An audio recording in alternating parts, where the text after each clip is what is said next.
Hey folks, Taylor Wiglicki again, back with Strongman PT's weekly press, physical rehabilitation, ensuring strength in sport.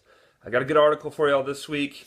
I'm gonna hold it up here so you can kind of see the title. This is from JOSPT. Persons with chronic hip joint pain exhibit reduced hip muscle strength. The reason why I'm using this particular article this week, have a lot of people who have been complaining on starting Strongman and various other online forums of my shoulder hurts when I press, my hip hurts when I squat. What do I do? And more often than not, I'm having to say, well, you should have addressed this earlier when it was just an ache and a slight pain instead of now when it's excruciating. So we're going to dive right into this, kind of get into some of the more important pieces here. So the hip muscles, for example, are very important to the joint stability. The hip structurally very much works like the shoulder, ball, socket, a lot of other stuff in there kind of holding everything down and keeping it anchored. Whereas the shoulder is built for mobility, the hip is built for stability. There's a lot more muscle groups, it's a lot tighter. Now these muscles kind of provide dynamic and passive resistance to external forces, so things like squatting and deadlifting have a lot of moving parts trying to keep that hip socket kind of where it's supposed to be. What this particular group did is checked the strength difference of hip rotator and abductor, which is kind of, we're doing abduction of the shoulder, it's away from the body. They checked those muscle groups in young adults, age 18 to 40, who have chronic hip joint pain. None of these people in the study included here had like any particular diagnosis with their hip joint pain. It wasn't like, oh, they have arthritis or oh, they have a torn labrum or anything of that nature.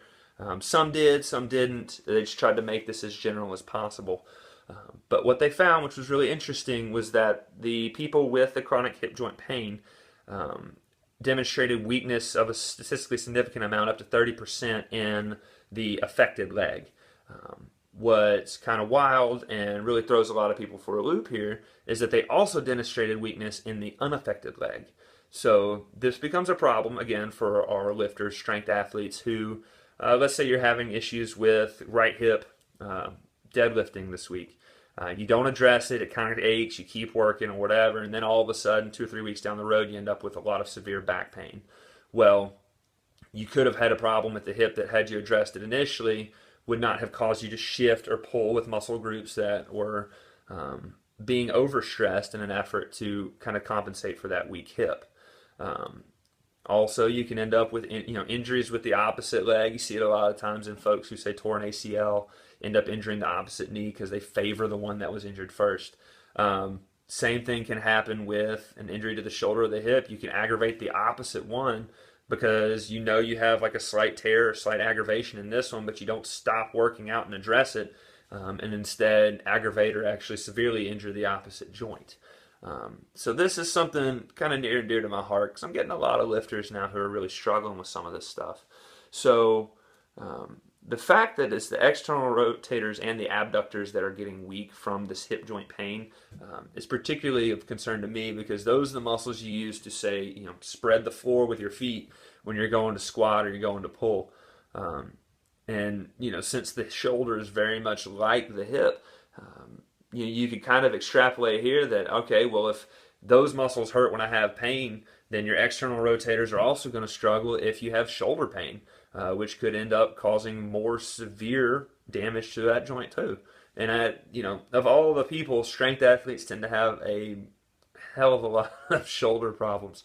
We press through really tight muscle groups and everything else, and honestly, it ends up creating more damage because we don't address it like in an ache point, and instead wait until it's a catastrophic pain or injury point before we really make a jump on it.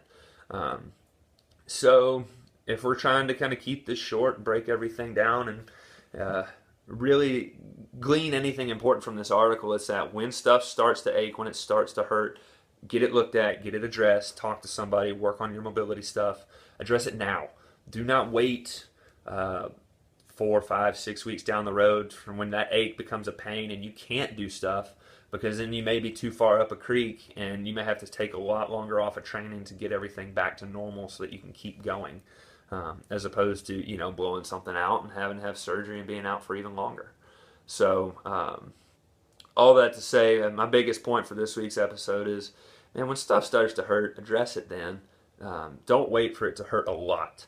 You know, you start getting twinges, you start getting aches. If it doesn't go away in a day or so, or it comes back every time you do that movement again, it's a problem. Get it checked out. As always, I am on starting Strongman PT for do mobility screens. I can do kind of remote work and help hopefully guide some folks into that process. I'm more than happy to answer any questions. So any questions, concerns, cries, or outrage, please leave a comment under the video. And if I can address it, I will. If not, I'll shoot you a message and we'll see if we can work together.